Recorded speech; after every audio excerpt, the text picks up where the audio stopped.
செய்யும்படியாய் நாம் புறப்படுவோம். தேவனாகிய கர்த்தருக்கு எல்லா துதியும் கனமும் மகிமையும் இன்றும் என்றும் சதா காலமும் உண்டாவதாக. இயேசு கிறிஸ்துவின் நாமத்தில் வந்திருக்க அனைவருக்கும் அன்பின் வாழ்த்துக்கள். பொழுது இணைந்து தேவனை மகிமைப்படுத்துவோம். கர்த்தர் நல்லவர். இக்கட்டு நாளில் அரணான கோட்டை, தம்மை நம்புகிறவர்களுக்கோ அவர் அரணான அடைக்கலம். கர்த்தர் நாம் மகிமைப்படுவதாக. தேவன் இன்று நமக்கு கொடுத்திருக்கிற வார்த்தையின் தலைப்பு ரெய்னிங் காட், ஆளுகை செய்யும் தேவன். ரெய்னிங் காட், ஆளுகை செய்யும் தேவன்.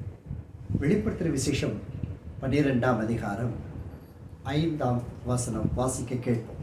The book of Revelations chapter 12 and verse 5.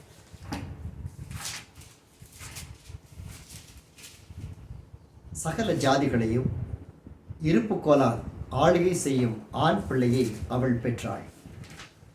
அவளுடைய பிள்ளை தேவனிடத்திற்கும் அவருடைய சிங்காசனத்திற்கும் எடுத்துக்கொள்ளப்பட்டது. பரிசுத்த பிதாவே, எங்கள் மத்தியில் இறங்கி வந்திருக்கிற தயவிற்காக நாங்கள் உண்மை ஸ்தோத்திரிக்கிறோம். எங்களுக்காக ஜெனித்தவர், எங்களுக்காய் ஜெயித்தவர். நம்மால் காலை வெளியில் இறங்கி வந்தவுடைய நாமத்தை மகிமைப்படுத்துகிறார். உயர்ந்தருளும் சிறந்தருளும் இயேசுவின் நாமத்தில் பிதாவே, ஆமென். Nice to see you in the presence of the Lord. Glory to God. சகல ஜாதிகளையும் இருப்புக்கோலால் ஆளுகை செய்கிற ஒரு ஆண் பிள்ளை. நம்முடைய தேவனாகிய கர்த்தர் ஆளுகையை விரும்புகிற தேவன். ஆளுகை செய்வதை பார்த்து நம்மை மகிமைப்படுத்த விரும்புகிற தேவன். ஒருவர் பிறந்தார், அவர் சகல ஜாதிகளையும் இருப்புக்கோலால் ஆளுகை செய்கிறவர். அவர் எல்லா தேசங்களையும் ஆளுகை செய்யக்கூடிய ஒரே அதிகாரம் அவருக்கு மாத்திரம் கொடுக்கப்பட்டது. அவர் ஆளுகை செய்கிறவர் மாத்திரமல்ல, நாம் ஆளுகை செய்யும்படி விரும்புகிறவரும் கூட. ஆதியாகமம் 1ஆம் அதிகாரம் 28ஆம் வசனத்திலே கர்த்தர் ஆதாமை ஏவாளை உருவாக்கினார். ஆண்டவர் அவர்களை பார்த்து சொன்னார், நீங்கள் பலுகி பெருகி பூமியை நிரப்புங்கள், அதை கீழ்ப்படுத்துங்கள், சமுத்திரத்தின் மச்சங்கள் ஆகாயத்து பறவைகளையும் பூமியின் மேல் நடமாடுகிற சகல ஜீவன்களையும் நீங்கள் ஆண்டு கொள்ளுங்கள் என்று ஒரு அதிகாரத்தை கொடுத்து அவர்களை ஆசீர்வதித்தாராம். ஆளுகை செய்வது ஆசீர்வாதம். ஆளுகை செய்வது தேவனுடைய இரக்கம். தேவன் நம்மை தெரிந்தெடுத்துக் கொள்ளும் பொழுது அவர் நம்முடைய மன விருப்பத்தின்படி அல்ல, நாம் அவரோடு இருக்கும் பொழுது மன விருப்பத்தை, ஆளுகையை நமக்கு தருகிறார். நாம் ஆண்டவராக இயேசு கிறிஸ்துவை சொந்த இரட்சகரை ஏற்றுக்கொள்வதற்கு முன்பு நம்மை வேறு காரியங்கள் ஆண்டு கொண்டிருந்தது. ஆனால் கர்த்தர் தெரிந்தெடுக்கிற பொழுது தம்முடைய ஆளுகையின் தன்மையை மாற்றுகிறார். எப்படி? 1 ராஜாக்கள் 11ஆம் அதிகாரம் 37ஆம் வசனத்திலே கர்த்தர் தாவீது என்ற ஒரு பக்தரை தெரிந்து கொண்டார். அவர் அவருடைய ராஜ்யம் முழுவதிலும் அவனுக்கென்று ஒரு விளக்கு ராஜ்யத்தில் இருக்கும்படிக்கு அவனை தெரிந்து கொண்டார். அவனை நேசித்தார். அவன் தன் இதயத்துக்கு பிரியமானவன் என்று கண்டு கொண்டார். எவ்வளவு அருமையான ஒரு பாக்கியம் பாருங்களேன். தேவனிடத்தில் சாட்சி பெறுவது அவ்வளவு பிரியமானது. தாவீதை குறித்து பார்க்கும் பொழுது அமைதியான ஒரு நபர். அவன் அமைதியாக இருப்பான். தோட்டத்திற்கு போய் தன்னுடைய ஆடுகளை வைத்து கொண்டு வருவான். அவன் யாரிடத்தில் பேசியதாக, அதிகமாக பேசியதாக பார்க்க முடியாது. அப்படிப்பட்ட ஒரு தாவீது, மறைந்திருந்த தாவீது, தன்னுடைய வேலைகளை உத்தமமாய் தன்னை காத்து கொண்ட தாவீது. கர்த்தர் அவனை அழைத்து இஸ்ரவேலின் மேல் ராஜாவை ஆக்கி ஆண்டவர் சொல்லுகிறார், அவனுக்கு ஒரு கோத்திரத்தை நான் கொடுப்பேன் என்றார். அந்த கோத்திரமானது தேவனால் கொடுக்கப்படுகிறது. அவனுடைய ராஜாவை தெரிந்து கொண்டார். ராஜாவை தெரிந்து கொண்ட உடனே நேரடியாக ராஜாவை அமர்த்தி விட்டாரா என்ன? இல்லை இல்லை. ஆடு மேய்ப்பதில் அவன் உண்மையாக இருக்க வேண்டும். திசை கெட்டு போய் விடக்கூடாது. அவன் யுத்த காலத்துக்கு வரும் பொழுது திசை கெட்டு போய்விடக்கூடாது. ராஜ்யமேன்மை கிடக்கும் பொழுது திசை தெரிவித்து போய்விடக்கூடாது. இவர்கள் எல்லாவற்றிலும் அவன் தன்னை உத்தமமாய் காத்துக்கொள்ளும்படிக்கு கர்த்தர் அவன் மேல் கண்களை வைத்து பார்த்து கொண்டே இருந்தார். நாள் வந்தது, கர்த்தர் அவனை தெரிந்து கொண்டார். இஸ்ரவேலின் மேல் அவன் ராஜாவாய் அபிஷேகம் பண்ணப்பட்டான். பண்ண பிறகு 1 ராஜாக்கள் 11:17 பார்க்கிறோம். ஆண்டவர் ஒரு அருமையான வார்த்தை கொடுக்கிறதை மிகுந்த ஆச்சரியம் உள்ளதாய் நான் பார்க்கிறேன். நீ உன் மன விருப்பத்தின்படி ஆண்டு கொண்டு இஸ்ரவேலின் மேல் ராஜாவை இருப்பதற்காக நான் உன்னை தெரிந்து கொண்டேன். இப்படி ஒரு அன்பு பாருங்களேன். மோசையை குறித்து ஆண்டவர் சொல்லுகிற பொழுது அவனை சிநேகிதன் போல ஆண்டவர் அவனிடத்தில் பேசினாரா. தாவீது அவன் ஆண்டவரோடு இருந்தபடினால் ஆண்டவர் அவனை நம்பினார். அந்த நம்பிக்கையை தான் அவர் சொல்லுகிறார், உன்னுடைய மன விருப்பத்தின்படி நீ ஆண்டு கொள் என்று. ஆனால் முழு வேத புத்தகத்திலும் இஸ்ரவேலை யூதாவை தன் கோத்திரத்தை குறித்து பேசும் பொழுது என் திருவுள சித்தத்திற்கு நீ எதிர்த்தபடினால் என்ற வார்த்தை பார்க்க முடியும். கோட்டைகள் தகர்க்கப்பட்டது. அநேக தீர்க்க தரிசிகளை கர்த்தர் தெரிந்து கொண்டார். அதில் ஒருவன் தான் கிடியோன். கிடியோனை அழைத்தார், மேடைகளை தகர்த்து போட்டார். எசேக்கியேலை அழைத்தார், மேடைகளை தகர்த்து போட்டார். என்றாலும் அவர்களை மன விருப்பத்தின்படி கர்த்தர் விடவில்லை. அவர் நடத்தினார். ஆசாரியனிடத்தில் வந்து கேட்பார்கள், இந்த யுத்தத்திற்கு போகலாமா? அவர்கள் ஆண்டவரிடத்தில் கேட்டு அவர்கள் பதில் சொல்ல பிறகுதான் அவர்கள் யுத்தத்திற்கே புறப்படுவார்கள். அவர்கள் மன விருப்பத்தின்படி ஆண்டு கொள்ள கர்த்தர் அவர்களை அனுமதிக்கவே இல்லை. அப்படி அனுமதித்திருந்தால் சவுலும் கூட ஒருவேளை ஒரு ராஜாவாக இருந்திருப்பான், அல்லது இன்னும் நீடி நாட்கள் இருந்திருப்பான். இல்லை, தாவீது அவருடைய இதயத்திற்கு ஏற்றவன்.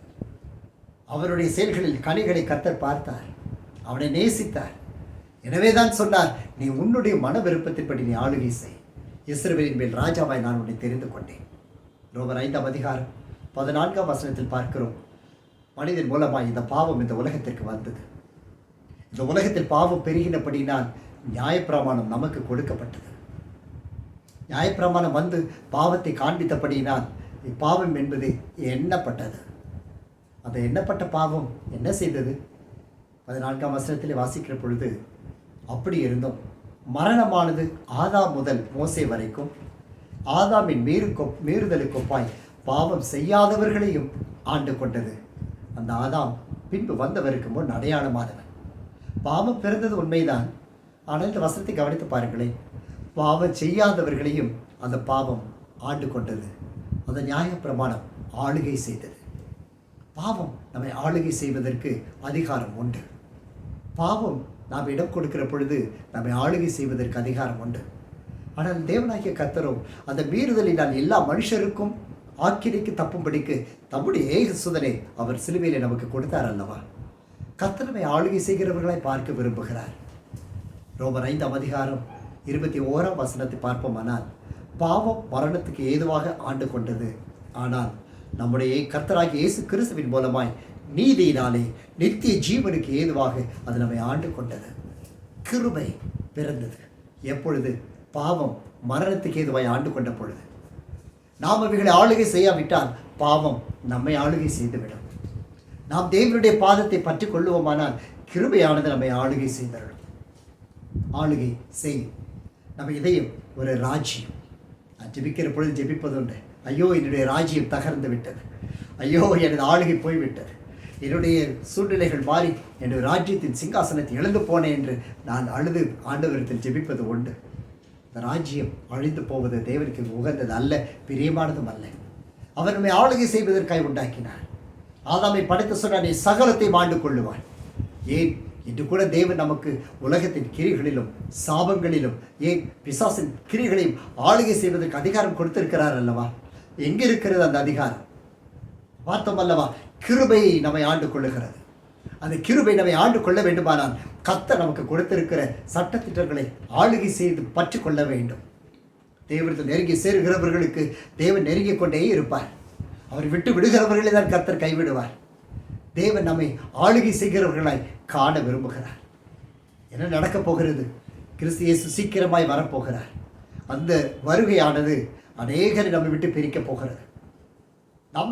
நம்முடைய காரியங்களை நம்மை விட்டு பிரிக்கப் போகிறது. தேவனுக்கு சித்தமுண்டானால், அவருடைய கிருபை இருக்குமானால் நாம் ஏகோபித்து அவரோடு சென்று விடுவோம். சென்றவுடன் அவர் அப்படியே கொண்டு போய் தன் அருகில் அமர்ந்து நம்மை விட்டு விட மாட்டார். அவர் நம்மை ஆளுகை செய்ய விரும்புகிறவர், நம்மை ஆளுகை செய்ய வைக்க விரும்புகிறவர்.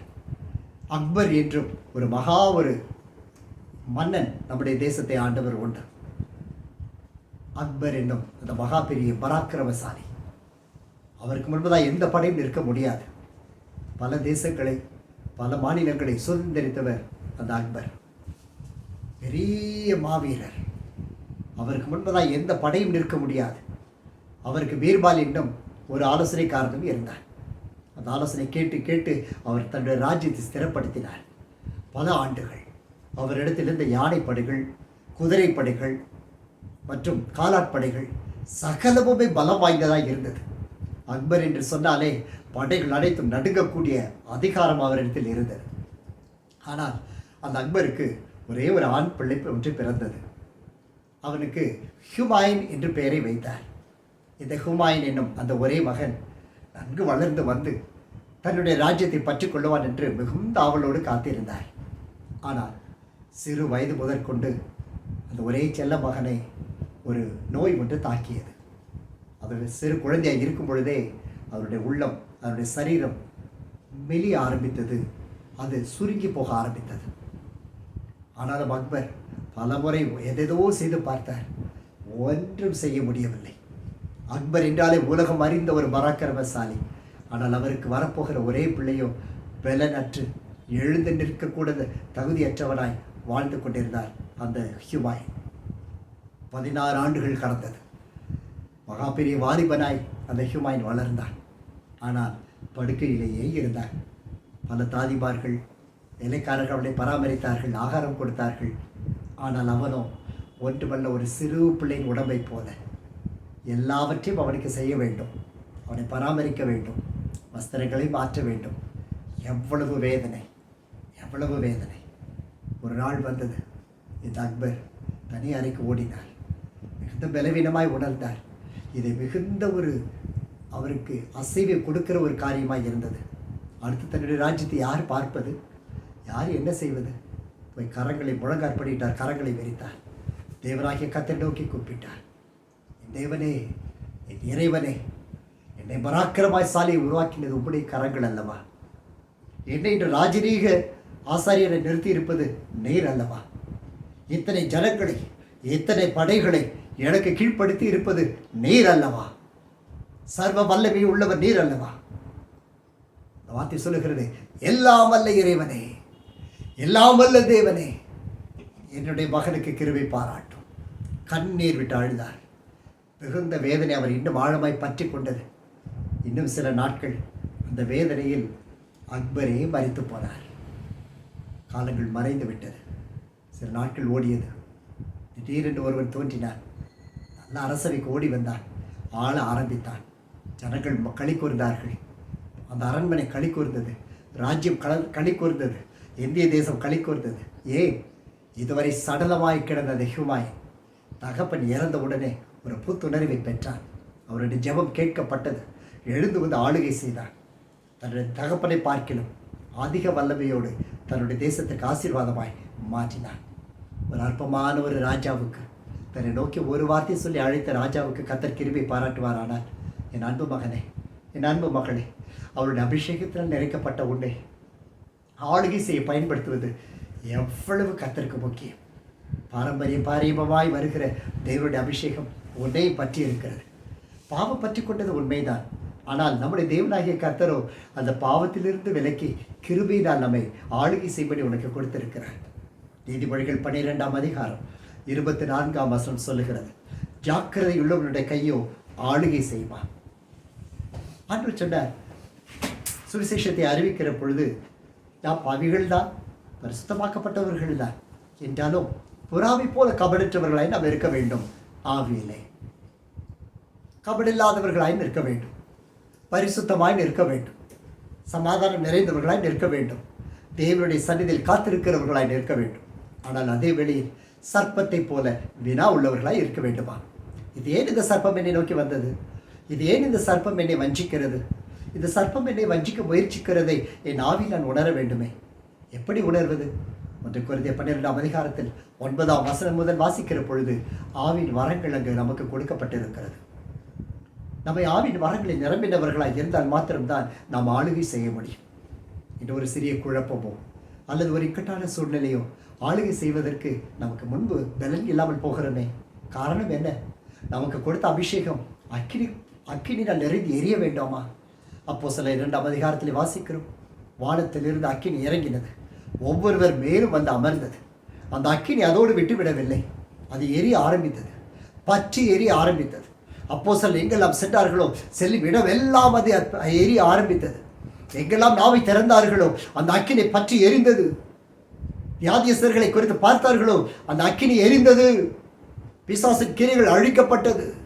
வேதவசனம் சொல்லுகிறது, வானத்திலிருந்து சாத்தான் கீழே விழுந்தான். அவர்கள் ஆவியில் வளர வளர தேவனுடைய ஆளுகை பற்றிக்கொள்ள சாத்தான் விழுந்தது உண்மை. இன்றும் கர்த்தர் உன்னை அப்படித்தான் விரும்புகிறார். கர்த்தர் உன்னை அப்படித்தான் ஆசீர்வதிக்க விரும்புகிறார். உன்னுடைய கரம் ஜாக்கிரதை உள்ளவர்களாய் நிற்க வேண்டும், எச்சரிப்புடையதாய் இருக்க வேண்டும். தேவனுக்காக நீ எதையும் செய்வதற்கு நீ ஆயத்தமாக வேண்டும். உன்னில் இருக்கிற அபிஷேகம் அது ஆளுகை செய்கிற அபிஷேகம். உன்னில் இருக்கிற அபிஷேகம் சகலத்தை மாண்டு கொள்ளுகிற ஒரு அபிஷேகம். கடந்த வாரத்திலே ஒரு யானை பாகனை குறித்து நாம் செய்தித்தாளிலே பார்க்க முடிந்தது. 10 வருடங்களாய் அந்த யானை பாகன் அந்த யானையை பராமரித்து வந்தார். திடீரென்று கோபம் வந்தது, மதம் பிடித்தது யானைக்கு. அந்த பாகனை இழுத்து போட்டு கொன்றுவிட்டது. எல்லோரும் ஓடி வந்தார்கள், யாரையும் காப்பாற்ற முடியவில்லை. அந்த பாகனோடு கூட மற்றொருவனையும் அது சேர்ந்து கொன்று போட்டது. செய்வதறியாது திகைத்தார்கள். அவ்வளவுதான், காரியங்கள் நடந்தது. அந்த பாகனை அடக்கம் பண்ணினார்கள். திரும்பி வந்த பொழுதோ இந்த யானை 3 நாட்கள் இரவும் பகலும் சாப்பிடவே இல்லை, கண்ணீர் சிந்திக்கொண்டே இருந்தது. செய்தியால் வாசித்தோம் அல்லம்மா, செய்தித்தாளிலே கண்ணீர் விட்டுக்கொண்டே இருக்கிறது. ஒரு மிருகம் தன்னுடைய எஜமானனை கொன்றுவிட்டது. ஒரு அற்பமாய் அழிந்து போகிற ஒரு மிருகம், வாயினால் பேச முடியாத ஒரு மிருகம் தன்னுடைய எஜமான் தன்னை நடத்தினவனை கொன்றவுடன் துக்கப்பட்டது. என்னுடைய எஜமானனை நான் கொன்றுவிட்டேன், இதுவரை என்னை பராமரித்தவனை கொன்றுவிட்டேன். ஐயோ, என்னை ஆட்டி பாட்டி சீராட்டின எனது தகப்பனாகி எனது எஜமானனாய் என்னை குழந்தை போல் பார்த்தவரை அல்லவா நான் குற்றப்படுத்தி கொன்றுவிட்டேன் என்று கண்ணீர் சிந்திக் கொண்டே இருந்தது. 3 நாட்களுக்கு பிறகு அநேகர் வந்து பேசினார்கள், தடவி கொடுத்தார்கள், அதை சாப்பிட வைத்தார்கள். அதுதான் உலகமே அன்பு பிள்ளையே. அந்த உன்னை நேசித்தவருக்கு நானும் நீங்களும் அப்படி அல்லவே. நான் பேசுவதை அவர் கேட்க விரும்புகிறார் அல்லவா? நாம் அப்பா என்று கூப்பிடவுடன் ஓடி வருகிறார் அல்லவா? நீ ஜாக்கிரதை உள்ளவனாய் ஆளுகை செய்ய வேண்டும் அல்லவா? அதுதான் தேவனுடைய விருப்பம். 1 கொரிந்தியர் 12ஆம் அதிகாரம் 28ஆம் வசனத்தில் வாசிக்கிறோம்.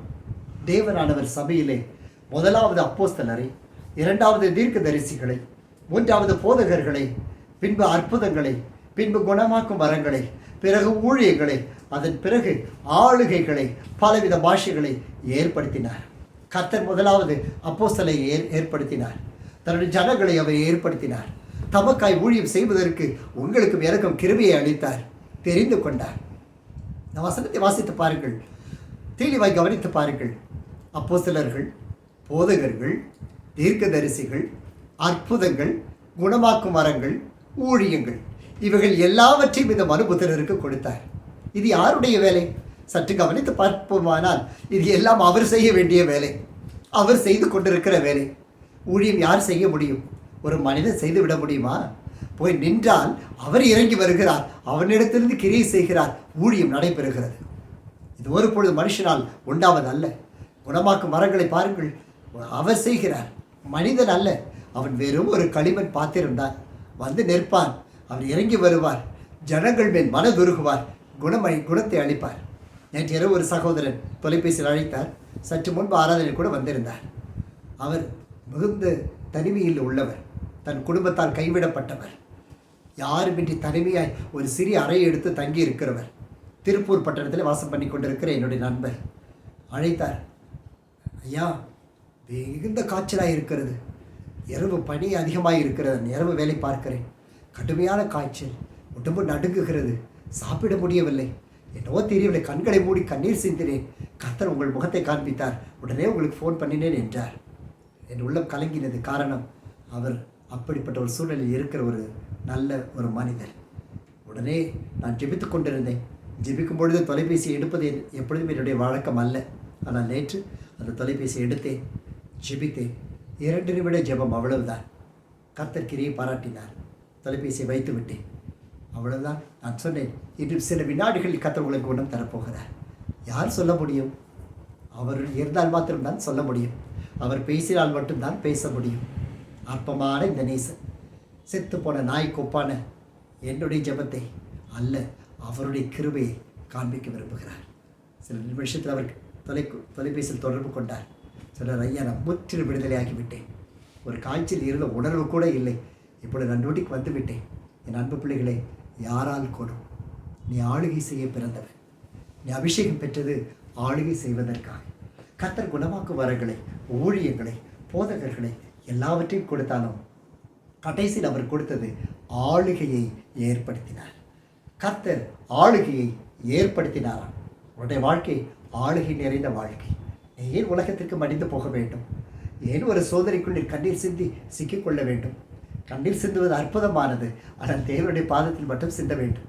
ஏன் மனிதனை நாடி ஓடி உதவிக்கு நிற்க வேண்டும்? ஏன் மருத்துவரை நாடி ஓட வேண்டும்? ஏன் உலகத்தில் உயர்ந்த அதிகாரியை நோக்கி ஓட வேண்டும்? ஒன்றும் வேண்டாம். நீ ஆளுகை செய்ய பிறந்தவன். உனக்குள் இருக்கிற அபிஷேகம் ஆளுகை செய்கிறது. அந்த ஆளுகைக்கு உன்னை ஒப்பு கொடுத்து விடு. 1 ராஜாக்கள் 4ஆம் அதிகாரம் 24ஆம் வசனத்திலே சாலமோன் என்னும் ஒரு ராஜாவை குறித்து பார்க்கிறோம். அவன் என்ன செய்தான்? நதிக்கு இப்புறத்தில் இருக்கிற திப்சா முதற்கொண்டு ஆசா மட்டுமுள்ளவைகள் எல்லாவற்றையும் நதிக்கு இப்புறத்தில் உள்ள சகல ராஜாக்களை ஆண்டு வந்தான். யார் இந்த சாலமோன் தெரியுமா? எங்கிருந்து வந்தவன் தெரியுமா? ஒரு துஷ்டமான காரியத்திலிருந்து வந்தவன். தாவீது என்னும் ராஜா யுத்தம் நடந்து கொண்டிருக்கிற பொழுது உப்பரிகின் மேல் உலாவிக் கொண்டிருந்தார். அப்பொழுது கண்களுக்கு இன்பமான அந்த ஒரு பெண்ணை கண்டான். அவளை கொண்டான். ஆனால் கர்த்தரோ அதில் பிரியமில்லாமல் போனார். தாவீது கதறி தன்னுடைய பிள்ளைக்காய் மரணம் மட்டும் போராடி பார்த்தான். கர்த்தர் விடவில்லை. அந்த பிள்ளை கர்த்தர் அடித்தார் என்ற வார்த்தை இருக்கிறது. தேவனுக்கு விரோதமாய் காரியங்கள் செய்த பொழுது கர்த்தர் உள்ளம் நொறுங்கினது. தனக்கு பிரியமான தாவீது தான், தனக்கு இஷ்டத்திற்கு ஆளுகை செய்ய வேண்டும் என்று விரும்பினவர் தான். என்றாலும் அவன் தேவனுக்கு விரோதமாய் பாவம் செய்தபடியால் கர்த்தர் அடித்தார். பிறகு எழுந்தான், புசித்தான், தேவனிடத்தில் வந்து அமர்ந்து கொண்டான்.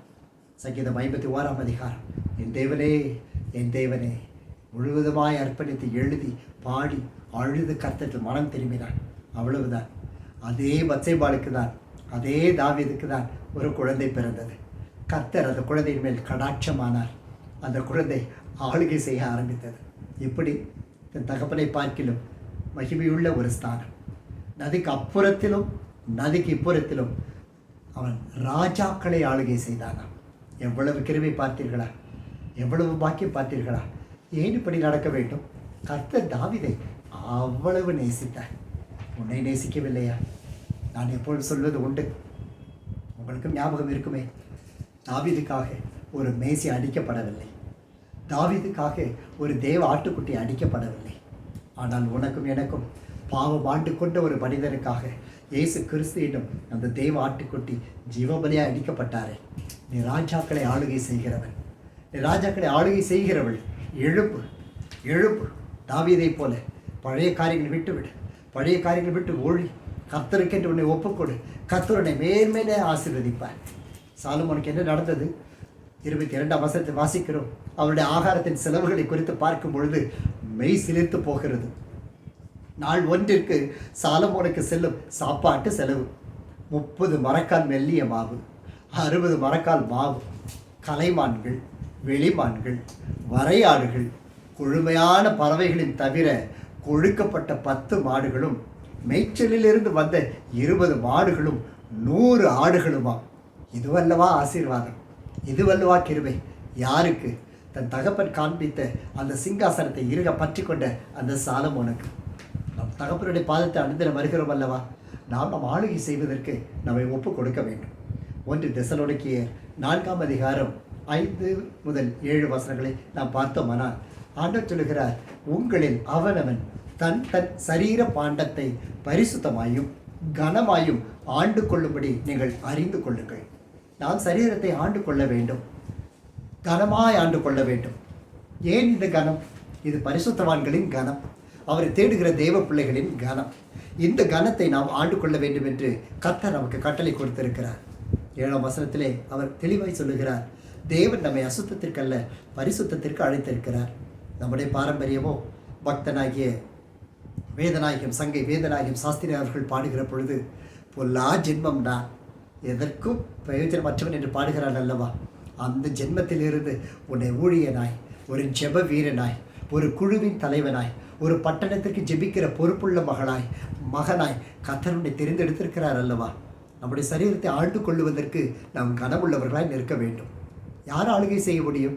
1 கொரிந்தியர் 15:25 சொல்லுகிறது, எல்லா சத்துருக்களையும் தமது பாதத்திற்கு கீழாக்கி போடும் வரைக்கும் அவர் ஆளுகை செய்ய வேண்டியது. அவர் தான் ஆளுகை செய்ய வேண்டும். அவர் தான் நம்மை நடத்த வேண்டும். அவருடைய திட்டம் தான் நம்மில் செயல்பட வேண்டும். அவர் விருப்பம் தான் நம்மில் நடக்க வேண்டும். அதற்கு நாம் முழுவதுமாய் நம் சரீரத்தை அவருடைய ஆளுகைக்கு ஒப்பு கொடுக்க வேண்டும். அவருடைய ஆளுகைக்கு நாம் நிற்க வேண்டும். அப்பொழுது கர்த்தர் நம்மை பார்த்து நம்மை ஆளுகை செய்து அந்த அதிகாரத்தை கொடுப்பார். 27 பார்க்கிறோம், சகலமும் அவருக்கு கீழ்ப்படுத்தினார். ஆனால் சகலமும் கீழ்ப்படுத்தப்பட்டது என்று சொல்லி இருக்கும் பொழுது கீழ்ப்படுத்தினவர் சகலத்தையும் கீழ்ப்படுத்தவில்லை என்று வெளியிறக்கமாய் இருக்கிறது. ஏன் சகலத்தையும் அவர் கீழ்ப்படுத்தவில்லை? அவைகள் நமக்கு கீழ்ப்படிய வேண்டும் என்று பிசாசின் கிரிகளை அழிக்கும்படிக்கு தேவகுமாரன் வெளிப்பட்டார். அந்த பிசாசின் கிரிகளை அழிப்பதற்கு தேவன் உங்களுக்கும் எனக்கும் ஆளுகை தந்தார். சீஷர்கள் ஓடி வந்தார்கள். இயேசு கிறிஸ்துவின் இடத்தில் சொன்னார்கள், இயேசு கிறிஸ்துவே, நாங்கள் போகும் பொழுது பிசாசுகள் எங்களை பார்த்து அலறினது, அவர்கள் எங்களை விட்டு ஓடி போனது என்று மிகுந்த சந்தோஷத்தோடு கூறினார்கள். இயேசு கிறிஸ்து ஒரு அழகான புன்னகையோடு திரும்பி பார்த்தார். அவர் சொன்னார், நீங்கள் இதற்காய் சந்தோஷப்படாதீர்கள், உங்கள் பெயர் பரலோகத்தில் எழுதப்பட்டிருக்கிறதற்காக நீங்கள் சந்தோஷப்படுங்கள் என்று. இந்த உலகத்தில் என்ன வேண்டுமானால் நடக்கலாம். பாருங்கள், இந்த ஊழியத்தை கர்த்தர் எவ்வளவு மேன்மையான திசை நோக்கி நடத்தி கொண்டிருக்கிறார் என்று பாருங்கள். மிகுந்த ஜாக்கிரதை உள்ளவர்களாய் அபிஷேகத்தில் இணைந்து கொள்ளுங்கள். சேர்ந்து ஓடுவோம். இந்த உயர்விற்கு உங்கள் ஜெபத்திலும் ஒரு பங்கு உள்ளதல்லவா? இந்த உயர்வில் உங்களுடைய உழைப்பும் உயர்வு உண்டு அல்லவா? இரவு பகல் ஓடுகிறீர்கள். இரவு பகல் ஆகாரம் இல்லாமல் ஜெபத்துடன் வேதனைகளுடன் உபவாசித்து இந்த ஊழியத்திற்காக ஜெபிக்கிறீர்கள். பாருங்கள், கர்த்தர் இந்த ஊழியத்தை ராஜாக்களுக்கு நிகராய் கொண்டு சென்று கொண்டு இருக்கிறார் அல்லவா? நீங்களும் ஆளுகை செய்ய ஓடி வாங்களேன் அன்பு பிள்ளைகளே. இயேசுவின் நாமத்தில் அன்போடு அழைக்கிறேன். எப்படியாகலும் ஓடி வந்து விடுங்கள். யாராவது ஒரு வாரம் ஓடி வந்து விடுங்கள். எப்படியாகலும் இணைந்து கொள்ளுங்கள். உங்கள் சரீரத்தை சுத்தப்பாண்டமாய் காத்துக்கொள்வதற்கு ஒரு ஊழியனுடைய ஐக்கியமும் ஒரு சபையின் ஐக்கியமும் மிக அவசியம். வார்த்தை அவசியம். இந்த வார்த்தையை தெளிவுபடுத்தி காண்பிப்பது அவசியம். நாம் ஆளுகை செய்ய பிறந்தவர்கள். சகலமும் இன்னும் கீழ்ப்படியவில்லையே, நாம் கீழ்ப்படிய பொண்ணும் பொருட்டு கர்த்தர் உங்களை ஆளுகை செய்ய நேசிக்க விரும்புகிறார். தானியேல் 7:27 ஒரு வாசனம் நாம் வாசிக்கிறோம். வானத்தின் கீழெங்கும் உள்ள ராஜ்யங்களின் ராஜரிகமும் ஆளுகையும் மகத்துவமும் உன்னதமானவருடைய பரிசுத்தவான்களாகிய ஜனங்களுக்கு கொடுக்கப்படும். அவருடைய ராஜ்யம் நித்திய ராஜ்யம், சகல கர்த்தத்துவங்களும் அவரை சேவித்து அவருக்கு கீழ்ப்பட்டிருக்கும் என்றார். பாருங்கள், ராஜரீக ஆளுகை, ராஜ்யங்களின் ஆளுகை, மகத்துவமும் உன்னதமானவருடைய பரிசுத்தவான்களாகிய ஜனங்களுக்கு இந்த ஆளுகை கொடுக்கப்படும். உனக்கென்று வைத்திருக்கிற நல்ல பங்கு, உனக்கென்று வைக்கப்பட்டிருக்கிற ஆளுகை, உனக்கென்று வைக்கப்பட்டிருக்கிற சிங்காசனத்தை இன்று உரிமையோடு சுதந்திரித்துக்கொள். ஒரு மாவட்டத்திற்காக நீ ஜெபிக்கலாம், அல்லது ஒரு மாநிலத்திற்காக ஜெபிக்கலாம். கர்த்தர் ஆளுகை செய்கிற அதிகாரத்தை உன்னுடைய கரத்தில் கொடுத்திருக்கிறார். ஏன் மனுஷருக்கு பயப்பட வேண்டும்? ஏன் சூழ்நிலைகளுக்கு பயப்பட வேண்டும்? இதுவரை நம்மை சுற்றி திரிந்து நம்முடைய ஆசீர்வாதங்களை, நம்முடைய சந்தோஷத்தை, நம்முடைய ஊழியத்தின் ஐஸ்வர்யத்தை தின்ன முயற்சித்து கொண்டிருப்பது தேவனிடத்திலிருந்து வருகிறது அல்ல. அது பிசாசினுடைய அதிகாரம், அவனுக்கு கொடுக்கப்பட்டிருக்கிற அதிகாரம். ஆனால் இவைகள் அனைத்தும் உன்னுடைய ஆளுகையின் கீழ் வருகிறது. கர்த்தருடைய வார்த்தையினால் நீ அவைகளை ஆளுகை செய்ய முடியும். உன்னுடைய பட்டணங்களை ஆளுகை செய்ய முடியும்.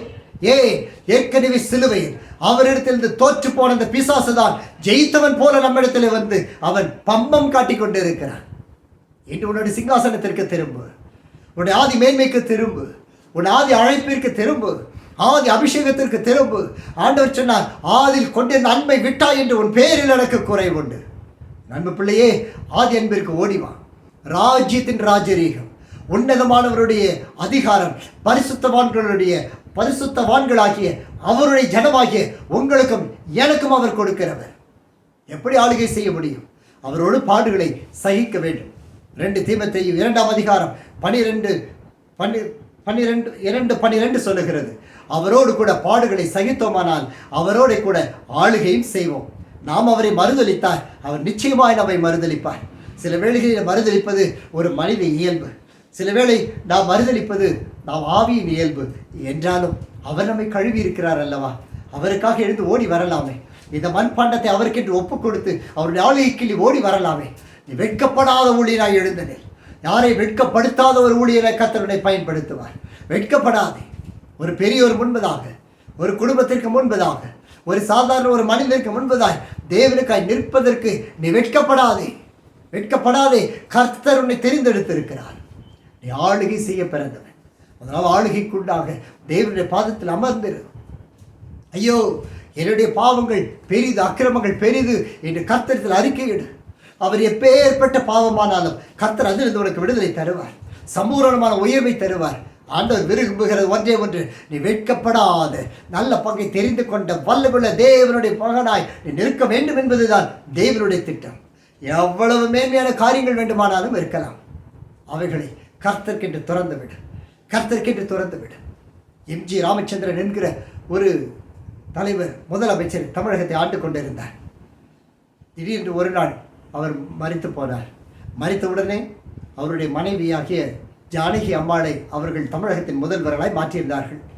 அப்பொழுது பக்கத்து வீடுகளில் தான் தொலைக்காட்சி இருக்கும். நாங்கள் எல்லாம் போய் பார்த்தோம். அவரை வைத்திருந்தார்கள். நல்ல வெள்ளை தொப்பியை போட்டு, நல்ல கண்ணாடி போட்டு, அவர் உயிரோடு இருக்கிறது போலவே அவரை வைத்திருந்தார்கள். இந்த அம்மா ஒரே நிமிடத்தில் முதலமைச்சர் ஆனார்கள் தமிழ்நாட்டிற்கு. ஆனால்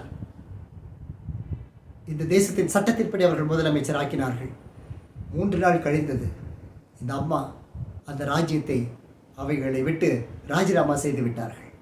என்ன சொன்னார்கள் தெரியுமா? இந்த அதிகாரம் என் கணவனுக்குரியது, அவருக்குரிய அதிகாரம்தான், என்னால் ஒன்றும் செய்ய முடியாது. இது அவருடைய ஆளுகை, அவருடைய ராஜ்யம், அவருடைய தமிழ்நாடு, அவருடைய மக்கள்.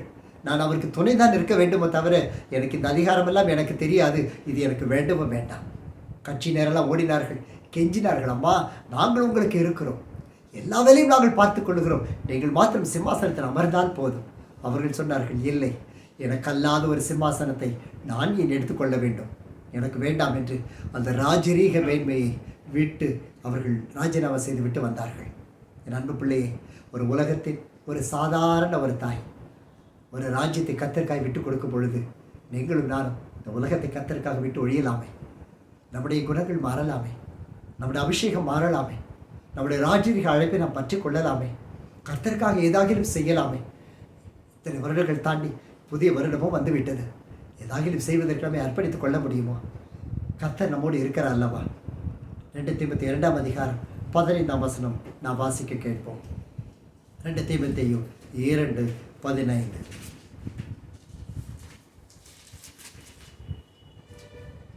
Be diligent to present yourself approved to God, a worker who does not need to be shamed, rightly dividing the word of truth. நீ வெட்கப்படாத ஊழியக்காரனாய் நிற்க வேண்டுமா? நீ சத்திய வசனத்தை நிதானித்து பகுத்து போதிக்கிறவனாய் உன்னை தேவனுக்கு முன்பாக உத்தமனாக நிறுத்தும்படி ஜாக்கிரதையாய் இரு என்று கர்த்தர் ஒரு ஜாக்கிரதையாக ஒரு கிருபையை தருகிறார். வெட்கப்பட வேண்டாமா? கர்த்தருக்கு வெட்கப்படாத ஊழியரை நிற்க வேண்டுமானால் அவருடைய பாதம் பற்றி கொள்ள வேண்டும். சத்திய வசனத்தை நிதானமாய் பகுத்து ஆவியினிடத்திலிருந்து பெற்றுக்கொண்டு போதிக்கிற ஒரு கிருபையை கர்த்தர் தருவதற்கு நாம் ஜாக்கிரதைப்பட வேண்டுமா? தேவன் உன்னை ஆளுகை செய்வதற்கு தெரிந்தெடுத்தார். அவர் ஆளுகை செய்கிற தேவன். நமக்குள் அவர் வாசமாய் இருந்தார். அவர் ஆளுகை செய்வதை தான் அவரும் விரும்புவார். இந்த நாளில் அந்த ஆளுகைக்கு நேரம் நம்மை ஒப்புக் கொடுப்போமா? அந்த ஆளுகைக்கு நேரம் நம்மை அர்ப்பணிப்போமா? கர்த்தர் நல்லவர். அவர் நல்லவர் என்பதை நாம் ருசித்து பார்க்க வேண்டும். அவரிடத்தில் நாம் கேட்க வேண்டியதெல்லாம், ஆண்டவரே, நீர் வைத்திருக்கிற அந்த மேன்மையை நான் பார்ப்பதற்கு எனக்கு கிருபைத்தார். அந்த ஆளுகையை பார்ப்பதற்கு எனக்கு அனுகிரகம் செய்திருக்கும். தேவனுடைய நன்மை கிருபை நம்மை நிச்சயமாய் ஆளுகை செய்யும். நிகழ்நாளும் யாருக்கு சொந்தம்? நமக்கல்ல, அவருக்கே சொந்தம். அந்த ராஜ்யத்திற்குரியவர்கள், இந்த உலகத்திற்குரியவர்கள் அல்ல. எந்த வகையில் நாம் முயற்சி செய்தாலும் உலகத்தை கர்த்தர் நம்மை விட்டு பிரித்து விடுவார். காரணம், நீங்களும் நானும் ஆளுகை செய்கிறவர் அவருக்கு சொந்தமானவர்கள். ஆண்டவத்தில் ஓடி வரலாமா? ஆண்டவரே, வெட்கப்படாத ஒரு ஊழியனாய் சத்தியத்தை நிதானித்து பகிர்ந்து போதிக்கிற அபிஷேகத்தினால் அந்த ஆளுகைக்கு நான் ஓடி வருகிறேன் என்று அவரிடத்தில் சொல்லலாமா? எல்லோரும் எழுந்து நிற்போம். முடிந்தவர்கள் கண்களை மூடி ஜெபித்துக் கொள்ளுங்கள். Thank you Jesus. நீ உனக்கு சொந்தம் அல்ல, நீ உனக்கு சொந்தம் அல்ல. நாம் அவருக்கு சொந்தம். அவர் நம்மை நடத்தட்டும், அவர் நம்மை கொண்டு செல்லட்டும். Thank you holy spirit, thank you Jesus, thank you holy spirit. இஷட்டல பாபரதர லபாபரதுரி ஷடபாபரதர தர டபல பர்ஷ லபாபரதர கரதுரி ஷிடி கரட்டல பாபரதுர துரபு ரிச்சல பாபர ஆர்டர் தசலோ தபாபரச்சல கபாரட்டல பாபரட்டல பாரது ஷடல பாரதர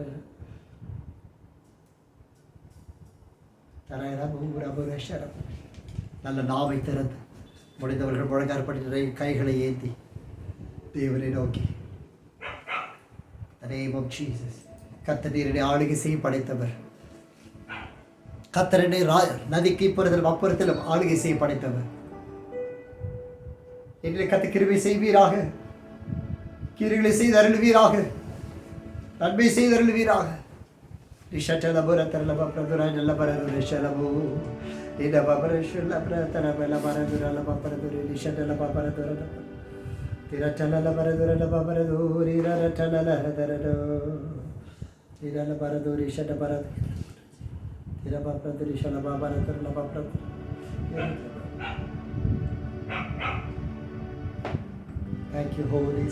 நல்லா அர்ப்பணித்து ஜெபிக்கலாம். நல்ல கண்களை கண்ணீர் ஓட ஆண்டவரே, நான் ஆளுகை செய்த பிறந்தவன்.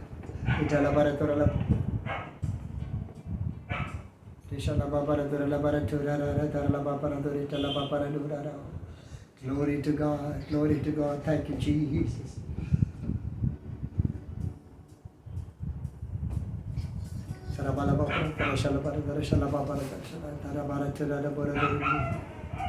கர்த்தர் பேசுவாராக, கர்த்தர் இடைப்படுவாராக.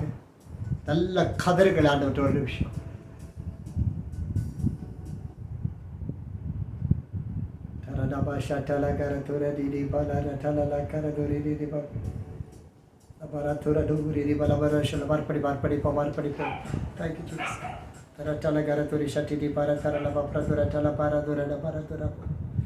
Thank you, Holy Spirit. Thank you, Holy Spirit. Thank you, Jesus.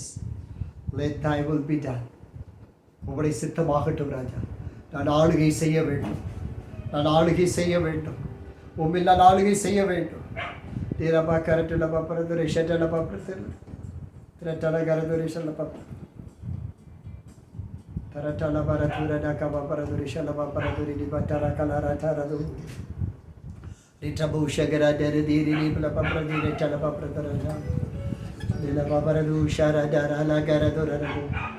யார் கண்கள் வேடிக்கையில் பார்க்கக்கூடாது, அமைதியாக இருக்கக்கூடாது. ஆளுகை செய்வதற்கு பிறந்தவன். Thank you holy spirit.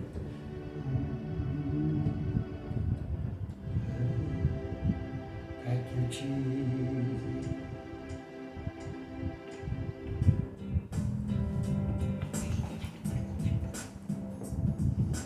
Thank you Jesus. Thank you.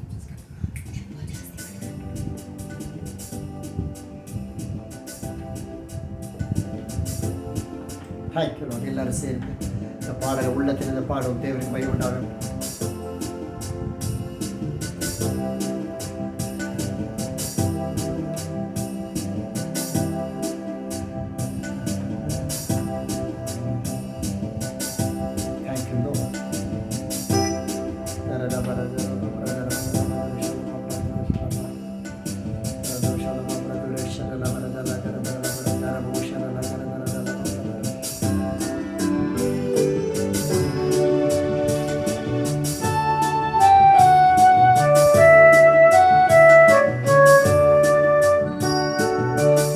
நீயுனக்கு சொந்தமல்லவே,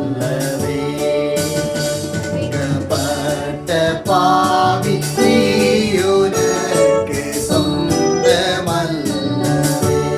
உணர்ந்து பாடுவோம். நீயுனக்கு சொந்தமல்லவே, நிமலன் கிறிஸ்துநாதனுக்கு சொந்தம். நீ எனக்கு சொந்தமல்ல.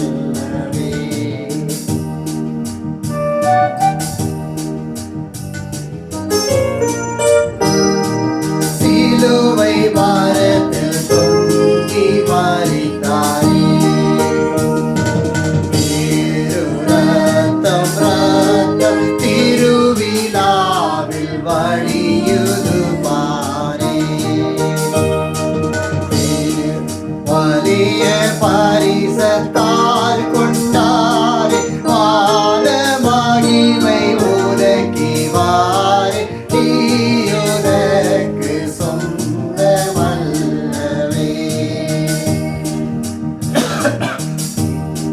நீயுனக்கு சொந்தமல்லவே.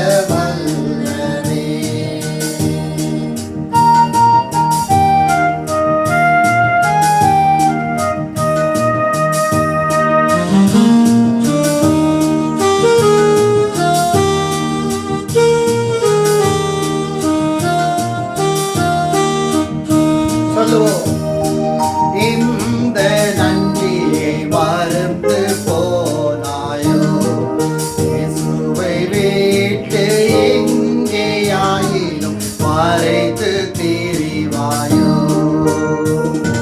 சந்ததமுனரிதயங்காயமும் சுவாமி கிறிஸ்துனுடையதல்லவோ, நீயுனக்கு சொந்தமல்லவே.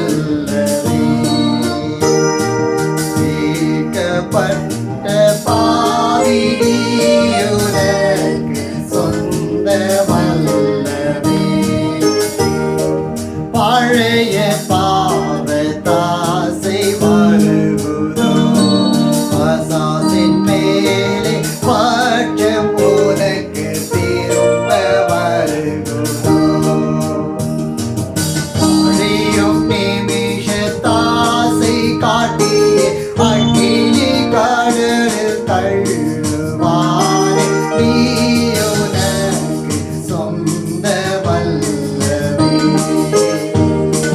பிழைக்கினோ அவருக்கு பிழைப்பாயே, உலகை விட்டு பிரினோ அவர்க்கே மறிப்பாயே. சொல்லுவோம். பிழைக்கினோ அவர்க்கே பிழைப்பாயே, உலகை விட்டு பிரியும் அவருக்கு மறிப்பாயே. உழைத்து வாரித்தும் உயிர்த்த நாதரி உயர் பதவியிலேன்றும் நிலைப்பாய், நீயுனக்கு சொந்தமல்லவே. மீட்கப்பட்ட நீயுனக்கு சொந்தமல்லவே. நீயுனக்கு சொந்தமல்லவே. நிமலன் கிறிஸ்துநாதனுக்கே சொந்தம், நீயுனக்கு சொந்தமல்லவே. நீயுனக்கு சொந்தமல்லவே. நிமலன் கிறிஸ்துநாதனுக்கே சொந்தம், நீயுனக்கு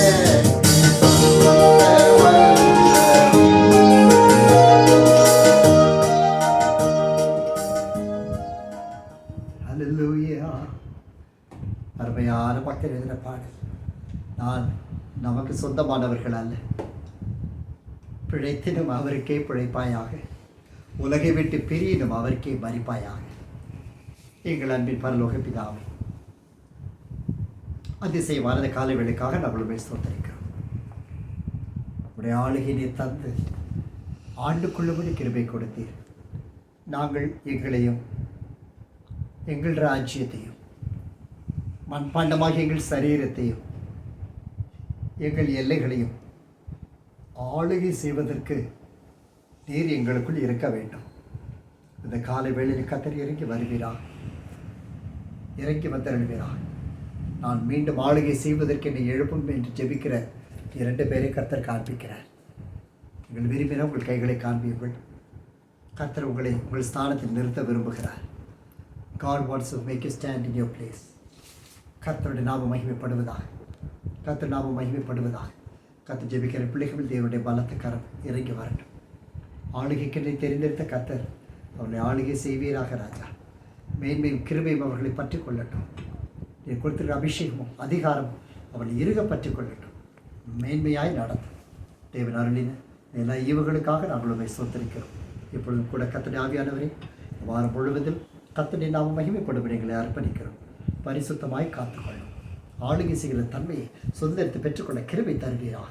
இயேசுவின் ரத்தத்தை, ஜெயமெடுத்த ரத்தத்தை எங்கள் பிள்ளைகள் எங்கும், எங்கள் வீடுகள் எங்கிலும், ஜெப குழுக்கள் இருக்கிற ஸ்தலங்களிலும், ஜெபிக்கிற ஒவ்வொரு மத்தியிலும், ஒவ்வொரு ஆத்மாவின் மேலும், மன தலைப்பட்டவர்கள் மேலும் சம்பூரணமாய் ஊற்றப்படுவதாக. ஆளுகை செய்வீராக. மீது ஸ்தானத்தில் நிறுத்தி கர்த்தர் மகிமைப்படுவீராக. எங்கள் கைக்கிரிகள் ஆசீர்வதிக்கப்படட்டும். கர்த்தருடைய நாமம் மகிமைப்படட்டும். அடுத்த மாதம் புதிய மாதம் பிரவேசிப்பதற்கு முன்பதாய் சகலவற்றின் மேன்மை கண்டு நாங்கள் ஸ்தோத்திரிக்க அடக்கரிகம் செய்கிறோம். எல்லா நாமத்துக்கு மேலானவது நாமத்தை உயர்த்தி தாழ்த்தி பணிந்து தொழுகிறோம். எங்களுக்கு முன்பதாய் செல்லும் உண்மை மாத்திரம் பற்றிக்கொள்ள கிருபைத்தார். இயேசு கிறிஸ்துவின் மகிமையுள்ள நாமத்தில் ஜெபிக்கிறோம் எங்கள் அன்பின் பரலோக பிதாவே. ஆமென். ஆமென். நம்முடைய கர்த்தர் இயேசு கிறிஸ்துவின் கிருபை, பிதாவாகிய தேவனுடைய அன்பு, பரிசுத்தாவியனுடைய அந்யோன்ய ஐக்கியம், ஆசீர்வாதம், சமாதானம், சுகம் நம் அனைவரோடும் நம்ம விட்டு எல்லா தெய்வ பிள்ளைகளோடும் என்றும் என்றும் சதா காலம் தங்கியிருப்பதாக. ஆமென். ஆமென். சேர்ந்து சொல்லும் தேவரீர் ஆசீர்வதியும், எல்லைகளை பெரிதாக்கும், உடைய கரம் என்னோடு கூட இருந்து எல்லா தீங்கிற்கும் என்னை விலக்கி காத்திரும். என் ஆத்துமாவே கர்த்தரை ஸ்தோத்திரி, என் முழு உள்ளமே அவருடைய பரிசுத்த நாமத்தை ஸ்தோத்திரி. என் ஆத்துமாவே கர்த்தரை ஸ்தோத்திரி, அவர் செய்த சகல உபகாரங்களையும் மறவாதே. என் ஜீவனுள்ள நாளெல்லாம் நன்மையும் கிருபையும் என்னை தொடரும் என்பதே. ஆமென். ஹல்லேலூயா. இம்மானுவேல். கர்த்தரே தேவன். God bless you all. Praise